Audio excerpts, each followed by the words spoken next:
A very good evening to all our viewers and welcome to another edition of Evening Review. My name is Philip Joseph and I will be your host in tonight's edition, whereas we are joined in studio by Namibia Media Monitoring, for short NaMedia CC's Managing Director Natasja Beyleveld. Good evening. Yes, thank you for making the time for joining us. Thank you for having me. Well, you're welcome. So basically, today's topic is based on the joblessness and the fight for employment in Namibia. You find this, as mentioned in your article, education is free, but jobs are not. Where do you think the core problem of this issue is? I think, the real problem isn't education, it's the alignment. And we've done something really powerful. We've managed to give free education from primary to tertiary. So it isn't that we are not educated, but it is we are producing not necessarily what the economy needs. So we actually are walking into a crisis of credentialism, where you now all of a sudden for a job have to apply with a degree which formerly didn't even require a degree. And that's actually not progress, that's pressure. So if we supply degree holders more than the economy has a capacity to employ, that's a problem. Yep. And we see that government has allocated 28 billion of the available 106 billion to education. But hence the point, if there is not an alignment, what we produce in graduates with what we need, we've got a very real problem to deal with. Okay, but speaking of education, I mean, you've touched on the issue of education is not necessarily the problem, whereas at times, for instance, if I have to make an example of myself, I did sports management. Never in my life did I think I would ever be in front of a camera or, for instance, ask questions to fellow prime ministers or to other ministers or just prominent members. What message does it send out to someone who's in high school to say, look, today I'm going to do engineering, but I might go do something else? Yes. So I think the pressure is on. The youth are confronted with new themes. AI has changed the landscape completely. So we have an oversupply on soft skills, like in social sciences or your administrative skills, and a very real gap in terms of the hard skills. So your engineers or just venturing into sectors like agriculture and sustainability, into AI and big data, but also I think not so much emphasis on education or nursing and doctors. We need the real hard practical skills. So even plumbing or mechanics, something where you have a skill that can add value to the environment. That's what we really, really need. So our students need to confront a reality where agriculture and sustainability, AI and big data, manufacturing, and a skill set that can add value to your environment is becoming more important than just the title or the pieces of paper that I have in my hand. Okay, I mean, you've touched on a very important question. I mean, you've mentioned the word oversupply, and you've touched on education, nursing, which often are one of the sectors people often tend to shift to, and it's quite crowded. But if you look at it, I mean, if you look at majority of the people and where they stand, the foundation comes to education, which is then provided by the teachers. And if you look at it, do you really feel our education system really preps our teachers in a way that they can educate our learners to say, look, it's not a problem if you go to VTC today to do plumbing, to do A, B, C, and D. That's fine, because you can also contribute to some extent to the economy. It's not a problem if you do A, B, C, and D. Where do you think that core element lies within our system? Well, it's a very important question. And I mean, if we truly had all the answers and implemented, we wouldn't be in this situation. I think, which I always fight with, is data doesn't lie. It holds real truth. And we have an unemployment rate of youth at 44%. And that's huge. I mean, never mind being underemployed, unemployment is a real issue. So that means that if 10,000 graduates enter the market and maybe 2,000 jobs are created, only 20% stand a chance of getting a job. So they must either wait or they must adapt. And now this skill of adaptability, so integrating, new AI systems or let's say fields of learning or creating awareness amongst the youth of where those skill gaps are. I mean, with energy and hydrogen, there are so many different fields that our youth can start venturing into, be it from logistics or engineering or scientific research. But those are what we need to prepare for. It's not whether it's coming, it is definitely the future. And then, entrepreneurship, yes, this is very much supported and advocated for. But here we also have very hard statistics to deal with. So about 97% of SMEs actually are considered non-bankable. So there we've got compliance and regulatory issues, which has to be addressed, but still 97% of them. So now we have, and that was, I think, on the 24th of March by the Namibian CEO of the Tourism Board stated. And then, furthermore, about 90% of SMEs fail within the first 5 years of operating. And about 75% of those SMEs report that they had really hard challenges, like almost to the break point, just within the first 5 months. Yes. So now this means that if you only have a 10% success possibility, that you will have to fail 9 times before you succeed.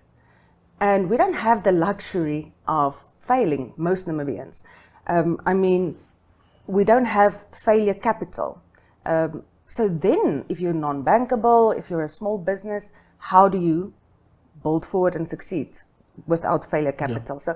So that's a real issue that we have to address. Now we've got our Bank of Namibia, our Development Bank, our commercial banks, and most of them have really started changing and realizing that you have to, even in your corporate social investment, co-create value by your clever partnerships. You have to work on your financial literacy of your communities in order to give them those skills to succeed and to advocate for themselves. I mean, to be a small business, broke and hustling, that's more than enough to deal with. But then to have that financial stress and no support on top of that, I mean, that's where you really get people struggling. And I can refer to many small businesses where we've learned so many hard lessons that there are just some basic rules nowadays. You can't be a solo hustler. You really need to collaborate. Yeah. You need to save on resources. You need the skills sets and the financial risk to be equal or shared. And you have to have a proper knowledge of how to manage your finances. So from the administration and accounting, of course, through to tax and compliance. Yeah. And that's not something you just learn, oh, by the way. It's something we have to entrench from childhood, that it's an important asset or skill to have when you venture into either corporate or any field of business. Okay. There's no master's degree that doesn't incorporate financial management. I mean, it's absolutely part of the must know. Okay.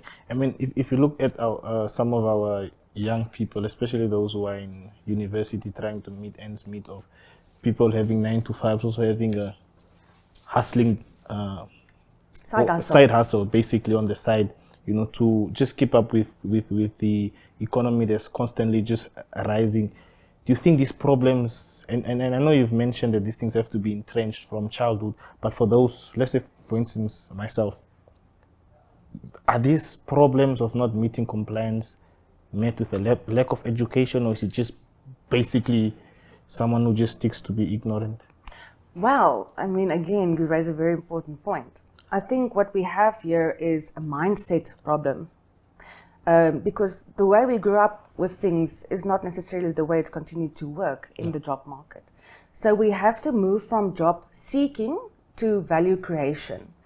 If you bring value to the table, you are very much in a better position to be employable, to be relatable, and to be heard.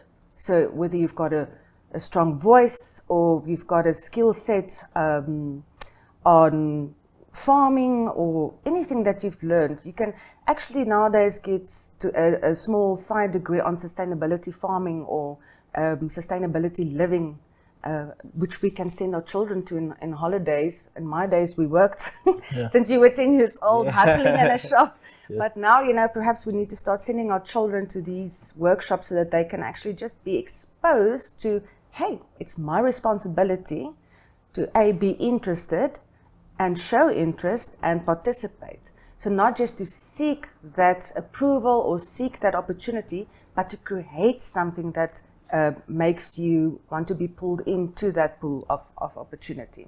Okay, I mean, it's quite insightful on some of the things you've touched, especially on the fact that it all comes down to a mindset. But if you happen to look at the age structures, and there's always this battle between some people saying, you don't need education, you don't need a degree, go into the business, do A, B, C, and D. And at the same time, you find people with, let's say, with a whole, that are fully decorated in terms of their academics, with high-paying jobs and what so forth. How then do we, for instance, take a 10-year-old to say, look, develop this skill, A, B, C, and D, without trying to fully take away that childhood from them? Oh, yeah, no, I mean, we're not some other countries which will not be mentioned. Yeah. But I mean, there is value in really bringing education in on a grassroots level. A, don't take away a child's imagination. B, provoke curiosity. So how can we make a child curious about booming sectors in our economy? We have to start creating awareness, and we have to present it to them creatively.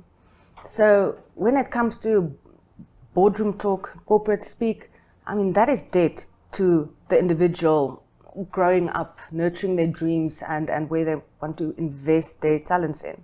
So we have to make it very practical in terms of how your mathematical or your spokesperson skills to make an engineer's work relatable to the child or the on the street or the normal person or even an investor or a co-partner. How do you translate this to a level where you start creating ground roots, curiosity and interest in these different sectors of our economy that's actually performing? I mean, agriculture employs about 20% of the workforce. We've got an extremely high unemployment rate. So given now that we've identified Namibia's fantastic opportunity in green energy and hydrogen and fuel and oil, we are absolutely underskilled to that regard. I mean, by 2030, I think there might be 10,000 highly professional, skilled persons not employable in Namibia, for Namibia, because we are not developing towards those skills. Sure. So, I mean, there are a lot of very hard statistics to look at that sort of drowning in other noises like free education or let's say collaborations, but we're not really addressing the problem of like VAT. We're all investing in that, but what is the success rate there? It's extremely low. And what is the interest there? People are just sort of following what looks interesting or sounds like it might work or could give you some type of degree. But at the end of the day, it has to be a skill that you can transfer and then that can also add economic value. And we all have to go ask those questions to ourselves and do our research and find that interest and feed that interest. Yes. If you cannot be relevant and if you cannot add value towards our local economy, then it's going to be a problem. And if you feel that I cannot get a job, then be resourceful. I mean, the internet has really opened the borders. You just need to connect, and in order to also look at global opportunities. So I think there's platforms like Upwork and Fiverr and TopTal, where you can actually apply with your skills internationally. Okay. There are many online courses, also free courses, or bursaries that one can apply for. And then again, just be resourceful and do your research and apply. So I think one should really guard your heart against becoming, let's say, what would the word be? Giving up hope. Yeah. You must really remain hopeful and just be proactive in this journey. There's nothing that beats a really good attitude. You get a person with $5 in his or her pocket, and that person's, let's say, presentation or passion or just getting down and working really, really hard puts that person aside from the one with $500 in his or her pocket. Okay. But I mean, they're living off interest or something. You're not adding value to your environment. That's true, Natasja. But just before we continue with our conversation any further, we will have to go for a quick short break, and when we come back, we will actually dive more into this conversation. So to our viewers, do not go anywhere, and we'll see you right after the break.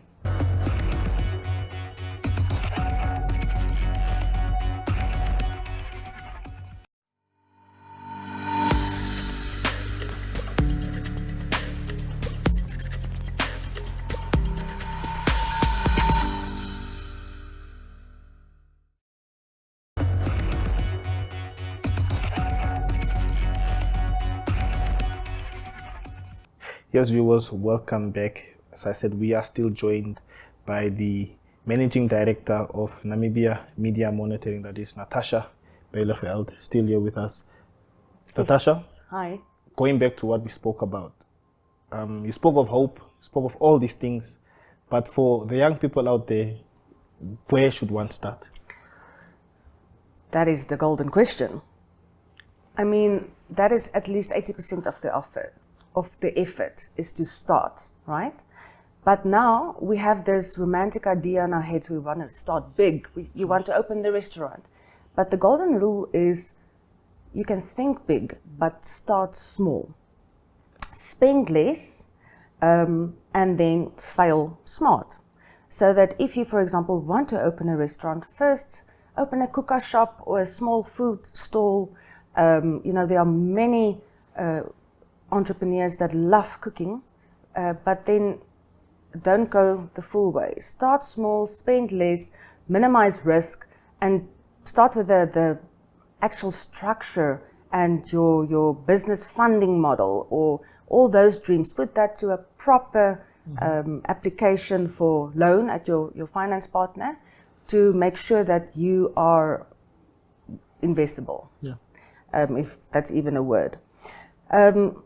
And I think, we should really say thank you, show gratitude to our financial institutions or insurance industries or mines, those corporates that are really co-creating value with their partners. So taking hands and then ensuring that they, for example, banks with the Bank of Namibia invest millions into financial literacy, because we have seen that, our communities need to understand how to best work with our finance. That's one of the biggest challenges, is making provision for, budgeting for, and being diligent in our both investing, spending, but also in generating an income. So there are many opportunities and, let's say, projects where one can benefit from free, even with mentorship, which is one of the biggest issues why many businesses fail, is because they don't have that soundboard. So mentorship projects like the Economist's Katuka mentorship program, or it's for free. You can ask somebody that you admire or that is in the line of business that you are in to please become your mentor, business mentor, and then apprenticeships, right? You are much more likely to get employed if you have actually shadowed somebody, learned the job, the trade just there. You know, I was 10 years old when I sold ice creams, or when I had to work at the till and help customers and work with cash, or even if I washed dishes, or if there I learned how to respect co-workers on any level in a business, or working for stock taking, which is I don't very much like. At a bar, but I learned about stock taking and creating formulas and to make sure that they're not losing money. But on the job trading is actually something so special that we really need to transfer to our children. I know it's illegal to work, but then how can we learn from other cultures in making this more accessible to our children? I know in some of the schools you have to go shadow, for example, optometry or dentistry or anything that you're interested in for 2 weeks and then go report at school. But then we also really need to give our kids work, like to make them feel they are contributing or learning, or to test them on some of the principles, or at least expose them to that. So, for example, auditing, we also have a lack of proper auditors, but that's something you have to learn for 5 years, and you have to article for 5 years. So you're going to have to invest your time, efforts, and possibly lack of money into acquiring those necessary years of skills. It's not going to be an easy entrance. It's not going to be a Beyonce moment. I mean, again, just to go back on what you've touched, especially as soon as we resume the show, you said dream big, start small. And if you look at our entrepreneurs today, most CEOs, they are known as being very arrogant. They like to, they dream big to the point where their dreams might seem scarier to those, I don't want to say below them, but in that case. But I think what you're saying is very important. So it depends on the institution you're in and the leadership culture that you have. Is a very good example of a great leader is David Nyoma. And I started working with him and his team way back when he was at the Development Bank. And what did he do? He was completely relatable, and he understood the mandate and the core of the business. If my core of business is to fund upcoming entrepreneurs or make small businesses possible, he actually went to the streets for lunch, and then he went to go buy a hot dog or whatever from the vendors, talk to them, listen to them, hear about their problems or concerns, and take that back to the business, take that back to the shop. To panel beat and to work on, so that your business is still relevant. If you're seemed or deemed arrogant, then you've got a wrong business culture, because the only way to innovate and be relevant is if you have a whole team leading with you. And there's a very big problem with solo hustling. I think that's not something that's something of the past. So if you are an excellent brand, you still need to network, to be exposed to different circles, lines of jobs, industries, in order for your skills and talent to build and to become shared, a shared resource that you can actually transfer your skills from. I mean, do you think personality plays a role? Well, I can tell you that I'm actually an introvert.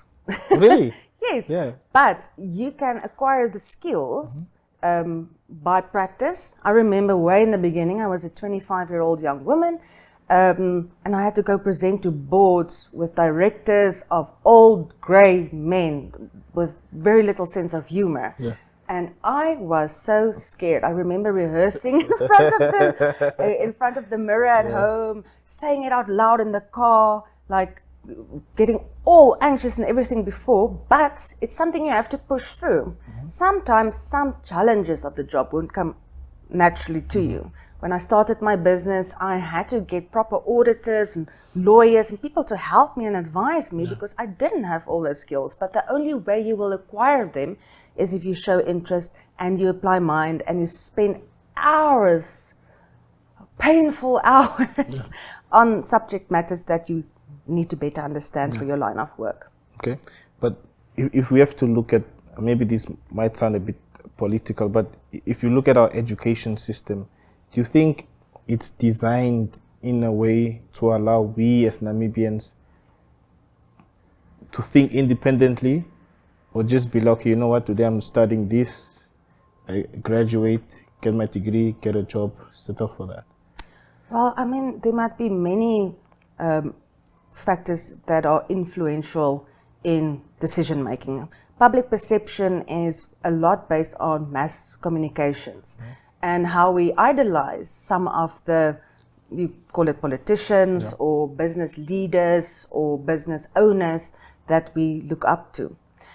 So in order to change perspectives, we need to change how we value creating a skill set that is a necessity for the growth of the Namibian economy, and to build on what we have that are strong, that is agriculture, manufacturing, energy, oil, gas, how to best use what we have, and for Namibians to become equally invested in that.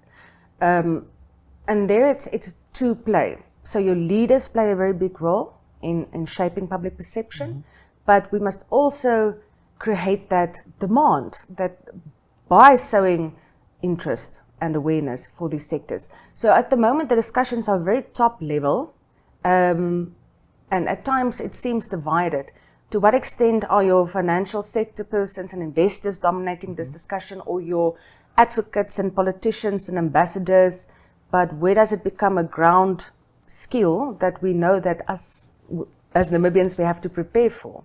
Okay. So, and I mean, there's a lot in AI and big data that we can contribute by learning from and then contributing to these various sectors. We just have to find that sweet spot and that niche where you can find a combination of your own strengths and skill sets and plug into these growing economies. Okay, I mean, just before we conclude, and I must go back from where we started, again, comes down to having hope, not only in our education system, for instance, one like myself to earn a good job or to have a successful business, but if you look at our stats, I mean, as you mentioned, a number of them are quite discouraging.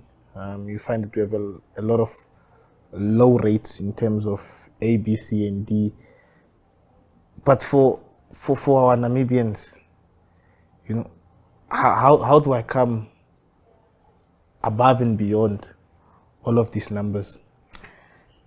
I think we have to appreciate that degrees alone won't build the future. Yeah. We'll have to scale and adapt. We'll have to see in which sectors our economy has potential to build. If you want to be part of this beautiful Namibia, I think she is amazing. She's definitely, in my mind, number one to be, given all the chaos going on in the world. Yeah. But we must respect her by equipping our skill sets to best serve her. So the Namibia we want won't be found just, oops, here it is, in 2030. It's something we will have to build. And I think everybody really wants to develop local and be local, employ local, but for that we need to invest into the right skill sets and rethink, well, we cannot oversupply degrees that are not going to serve our country. We are so invested in, for example, administration, but globally it is shown that, you know, secretarial positions or executive secretaries are the fastest declining, if not diminishing completely, job in the world. So we have to be realistic, and I think maybe get our hands a bit more dirty, get more practical, mechanical, agricultural, manufacturing, go back to the trades. Even if you have an extra skills to do proper plumbing or electric work, then at least that is something where you can still be employed, or where you can co-work on projects if you have to have a side hustle, for example, but then it is something practical that you complete that is in need in the market and can be highly valued and paid. Okay. I mean, Natasja, I must say you've quite touched on a number of things, not only as a businesswoman yourself, but also as a mother. And hopefully this transcends to our viewers watching from home. Well, I know my son, the vet, is listening. So, and I know he's rolling his eyes. But I mean, it's something that as parents, Yes. Leaders, presenters, we have to sit with our kids and make them feel safe enough to explore. Yeah. Gone are the days where I want to be a doctor, I want to be a teacher, I want to be a secretary. We are now co-developing and creating the jobs that are required for the future, and they're going to be different. Yeah. And that's scary. Yeah. Change is scary, but it's it is required. Yeah, very true. I must fully agree. And to our viewers at home, thank you for tuning in. And this brings us to the end of tonight's edition with me, your host, Philip Joseph. That is goodbye from me and the team. Thank you.